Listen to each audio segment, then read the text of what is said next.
तो भौतिक गुण होते हैं मतलब फिजिकल प्रॉपर्टीज। हमको बात करनी है डायअज़ोनियम लवण की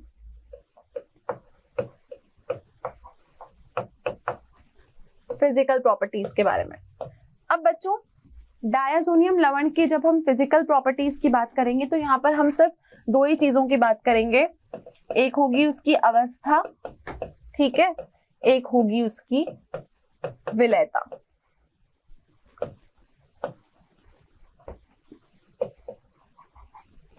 एक होती है अवस्था और एक होती है विलयता। यहाँ पर हम इनके क्वथनांक की बातें नहीं करेंगे। अवस्था का मतलब ये है कि जो आपके डायअज़ोनियम लवण हैं वो कैसे पाए जाते हैं, वो आपके ठोस होते हैं, द्रव होते हैं या गैसीय होते हैं। तो अवस्था में तीन चीजें आती है, ठोस, द्रव या फिर जल, ठीक है। और विलयता का मतलब है कि वो जल में विलय होंगे या फिर किसी, आप देखोगे ऑर्गेनिक सॉल्वेंट, किसी ऑर्गेनिक सॉल्वेंट में घुलेंगे, ठीक है। तो पहले तो हम अवस्था की बात करेंगे कि ठोस है, द्रव है या जल है। बाद में हम बात करेंगे किसमें विलय है, जल में विलय है या फिर किसी और अभिकर्मक में ये अपनी विलयता को शो करते हैं। तो बच्चों diazonium salt N2 positive Cl negative, यही होता है जनरल सूत्र। अवस्था की अगर मैं यहाँ पर बात करूं तो यहाँ पर, तो बच्चों बात हो रही है यहाँ पर बेंजीन के डायअज़ोनियम सॉल्ट्स की, ठीक है। तो इसका मतलब अब हम एरोमेटिक की बात करेंगे। तो एरोमेटिक में हमें किसका उदाहरण दिया हुआ है, हमें बेंजीन डायअज़ोनियम सॉल्ट का उदाहरण दिया है। हमें बात करनी है बेंजीन डायअज़ोनियम सॉल्ट के बारे में। अब आपका ये जो बेंजीन का डायअज़ोनियम लवण होता है ना, ये क्या होता है, ये होता है C6H5N2 पॉजिटिव Cl नेगेटिव। बच्चों ये आपका रंगहीन, रंगहीन मतलब कलरलेस क्रिस्टलीय द्रव है।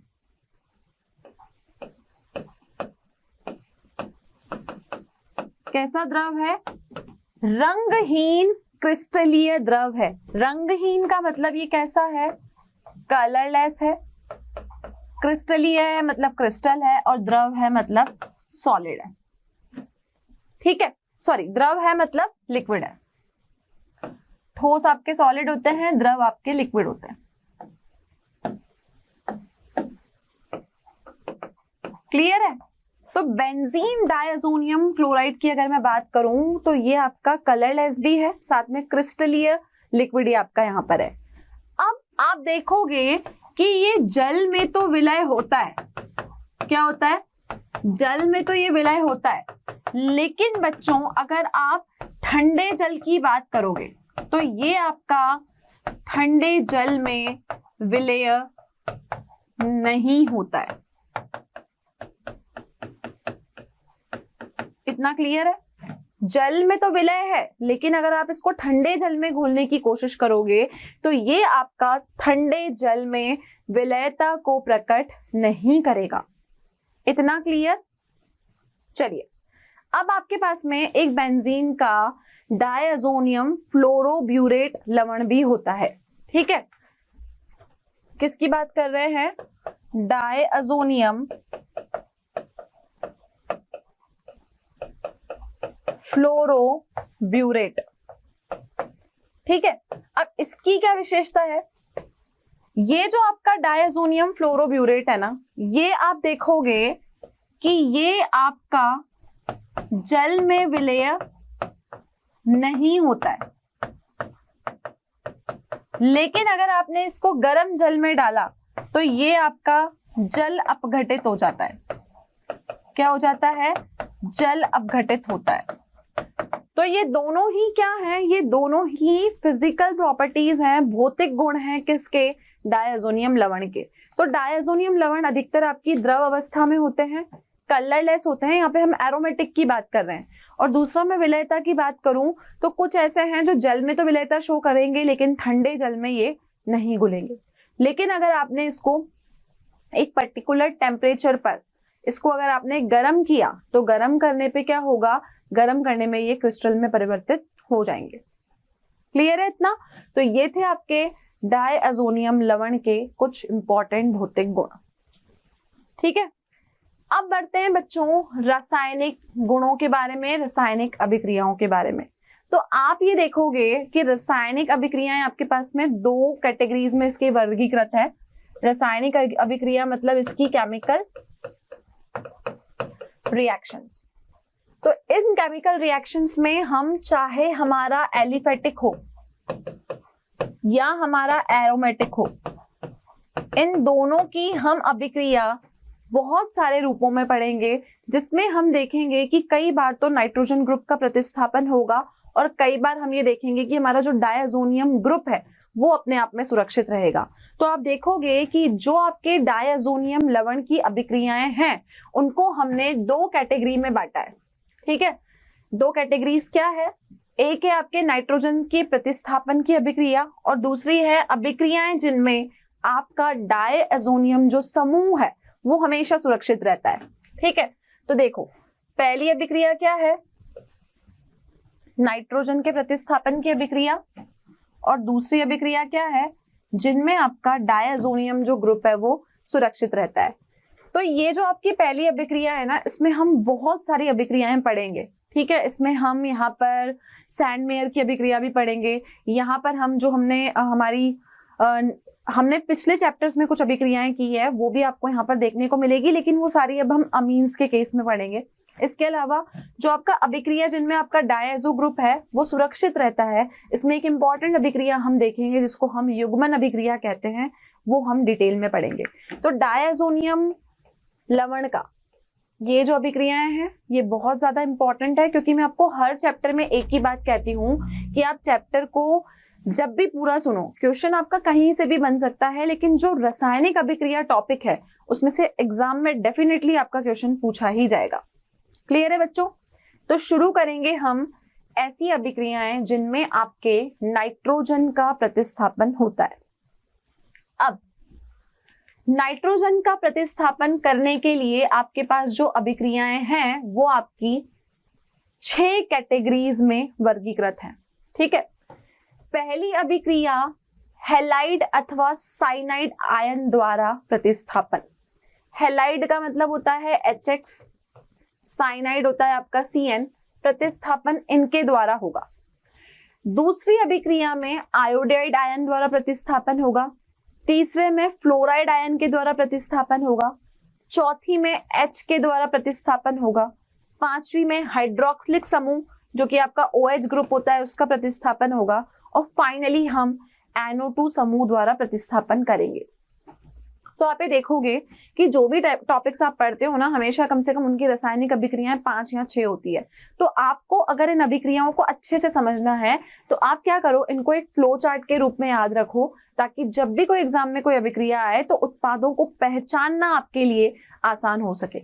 अब आज के लेक्चर में हम जो अभिक्रिया करने वाले हैं, हम इन सारी अभिक्रियाओं को आज के लेक्चर में कंप्लीट नहीं करेंगे, हम सिर्फ 2 अभिक्रियाओं पर चर्चा करेंगे। एक होगी आपकी हैलाइड अथवा साइनाइड द्वारा प्रतिस्थापन और दूसरी होगी आपका आयोडाइड का प्रतिस्थापन। प्रतिस्थापन हमेशा नाइट्रोजन का ही होना है और बाकी की जो शेष अभिक्रियाएं हैं 4, वो हम अगले लेक्चर में हमारे कंटिन्यू करेंगे। तो अभी हमको क्या पढ़ना है, हैलाइड अथवा साइनाइड ग्रुप के द्वारा प्रतिस्थापन। तो बच्चों अब हमारा नेक्स्ट टॉपिक है हैलाइड अथवा साइनाइड के आयन द्वारा प्रतिस्थापन। तो देखो हैलाइड और साइनाइड के आयन को अगर आपको प्रतिस्थापन करना है ना, तो आपने अगर कोई भी डायअज़ोनियम लवण लिया तो अगर आपको उसके अंदर ब्रोमीन, क्लोरीन या साइनाइड को आपको इंट्रोड्यूस करवाना है तो आपको क्या करना पड़ेगा, इस अभिक्रिया में अगर मुझे ब्रोमीन को, क्लोरीन को या साइनाइड के आयन को इंट्रोड्यूस करना है ना अगर मुझे इस वलय में, तो मुझे इसको CuI की उपस्थिति में करना पड़ेगा। किसकी उपस्थिति में? CuI की उपस्थिति में। इस अभिक्रिया को हम सैंडमेयर की अभिक्रिया कहते हैं। तो देखो होगा क्या, आप है ना कोई भी डायअज़ोनियम सॉल्ट लेके चले, ArN2 positive Cl negative, ArN2 positive Cl negative, ArN2 positive Cl negative. ठीक है, अब हमने इसमें क्या एडिशन किया देखिएगा, हमने बच्चों इसमें क्या एडिशन किया, हमने इसमें Cu2Cl2 का एडिशन किया, ठीक है। यहां पर हमने Cu2Br2 का एडिशन किया और इसमें हमने Cu2Cn का एडिशन किया, लेकिन इसको किसकी प्रेजेंस में किया, HCl की। यहां पर किसकी प्रेजेंस में किया, HBr की, और यहां किसकी प्रेजेंस में किया, HCN की प्रेजेंस में किया। अब क्या है कि इसके क्लोरीन को हटा के मैं जनरलाइज्ड इसको X कर देती हूँ, ताकि हम जहां भी रिप्लेसमेंट दिखाएंगे हम इस X को रिप्लेस करेंगे। तो मैंने Cl नेगेटिव को हटा के यहाँ पर ArN2 पॉजिटिव X नेगेटिव कर दिया। अब आप देखोगे कि यहाँ पर क्या प्रोडक्ट बनेंगे, प्रोडक्ट बनेगा आपका ArCl, ठीक है, और साथ में यहाँ पर क्या होगा, आपका जो प्रोडक्ट आउटपुट मतलब जो आपका यहाँ पर उत्पाद में आपको मिलेगा वो क्या मिलेगा आपको, CuX। क्लियर। उसके बाद तो बच्चों आपको यहाँ पर उत्पाद में क्या मिलेगा, उत्पाद में मिलेगा आपको ArCl प्लस साथ में आपको मिलेगा N2, ठीक है। इस HCN को आप यहाँ पर KCN कर दीजिए, यहाँ पर हम इसको KCN लिखेंगे, ठीक है। यहाँ आपको प्रोडक्ट क्या मिलेगा, ArBr प्लस N2, ठीक है। यहाँ पर आपको प्रोडक्ट क्या मिलेगा, ArCN प्लस N2, ठीक है। यहाँ पर मैंने क्या किया, मुझे यहाँ पर कोई भी bromine, chlorine, iodine, sorry iodine नहीं, साइनाइड ग्रुप इंट्रोड्यूस करवाना था, क्योंकि आयोडीन के साथ अभिक्रिया हमारी अलग तरीके से होगी। तो हम जब इसमें इंट्रोड्यूस करवाएंगे तो हम इस तरीके की अभिक्रियाओं को क्या कहेंगे, सैंडमेयर की अभिक्रिया। क्या कहेंगे इसको, सैंडमेयर की रिएक्शन। इतना क्लियर। अब देखिएगा, अगर मैंने ये अभिक्रिया किसी ताम्र चूर्ण की उपस्थिति में की, अब हम क्या लेके चले, ताम्र चूर्ण की उपस्थिति में, ये सेकंड है, ये हमारा फर्स्ट स्टेप था रिएक्शन का। ताम्र चूर्ण की उपस्थिति में मैंने ये अभिक्रिया की, तो अब होगा क्या, आप क्या करोगे, आपने लिया ArN2 positive X negative, ArN2 positive X negative. अब बच्चों ये किसके लिए होगा, ये सिर्फ आपका ब्रोमीन और क्लोरीन है ना, उन्हीं आयंस के लिए अभिक्रिया होगी। तो आपने किया क्या, आपने यहाँ पे लिया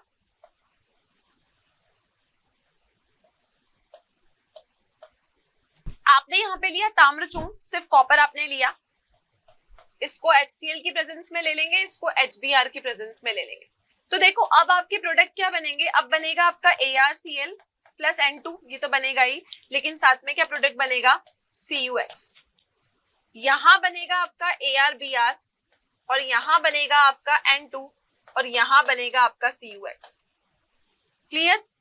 ArCl N2CuX, ArBr N2 CuX। इस अभिक्रिया को हम क्या कहते हैं, इस अभिक्रिया को हम कहते हैं गेटरमैन की अभिक्रिया।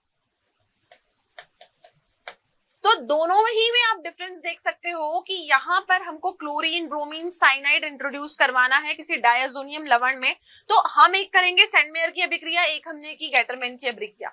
लेकिन आप देखोगे कि दोनों में जो लब्धि होगी, जो अमाउंट आपको प्रोडक्ट का मिलेगा, वो सैंडमेयर रिएक्शन का ज्यादा होगा। तो हम क्या बोलेंगे, सैंडमेयर रिएक्शन की लब्धि, सैंडमेयर रिएक्शन की लब्धि गेटरमैन से ज्यादा है।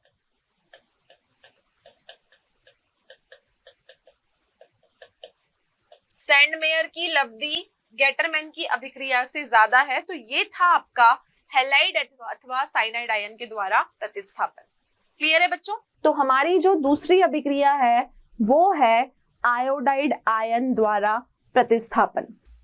जब आप आयोडाइड आयन से प्रतिस्थापन कराओगे ना, तो क्या बातें आपको ध्यान रखनी है कि बेंजीन में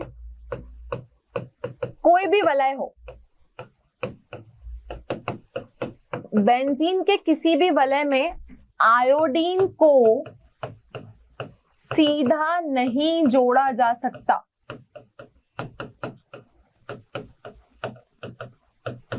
क्या बोला मैंने, बेंजीन के किसी भी वलय में आप आयोडीन को सीधा नहीं जोड़ सकते।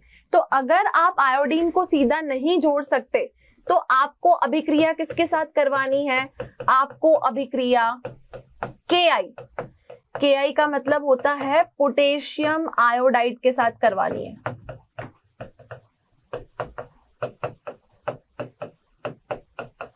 किसके साथ करवानी है? आपको अभिक्रिया पोटेशियम के आयोडाइड के साथ करवानी है। ठीक है, अब लेके क्या चलना है? Ar(N2) positive X negative. क्या नाम है इसका? इसका नाम है एरोमेटिक डायजोनियम सॉल्ट।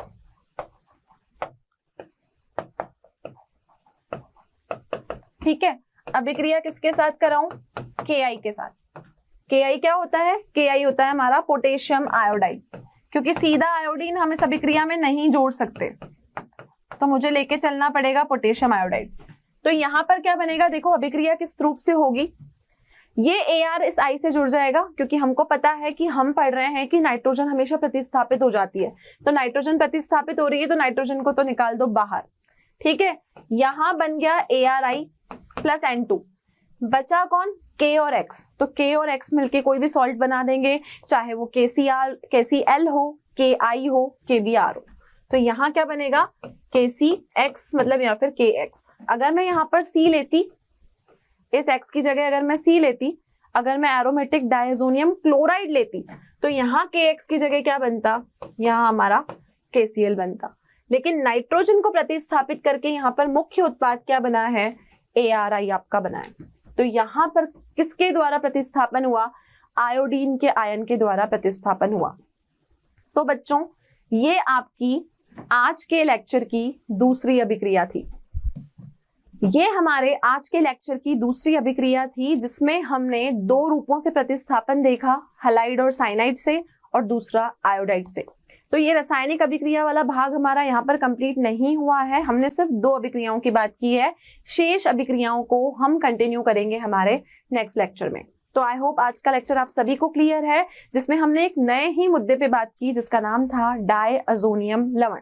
डायअज़ोनियम लवण में हमने उसका इंट्रोडक्शन की बात की, उसको बनाने का तरीका देखा, जो कि सिर्फ एक ही तरीका है। इसके अलावा हमने इसके दो भौतिक गुणों की बात की, अवस्था और विलयता, और दो रासायनिक अभिक्रियाओं को सीखा। नाइट्रोजन का प्रतिस्थापन हुआ हलाइड और साइनाइड द्वारा, और दूसरा आयोडाइड के द्वारा। क्लियर है? तो बच्चों, इस चैप्टर से रिलेटेड अगर आपको कोई भी स्टडी मटेरियल, कंटेंट या डीपीपी की रिक्वायरमेंट है, तो आप डाउनलोड कर सकते हैं हमारा मोशन लर्निंग ऐप। तो नेक्स्ट लेक्चर में हम कंटिन्यू करेंगे इसी टॉपिक को, जो कि हमारा होगा रासायनिक अभिक्रियाओं का भाग 2। तो तब तक के लिए thank you so much, have a great day and stay connected with us.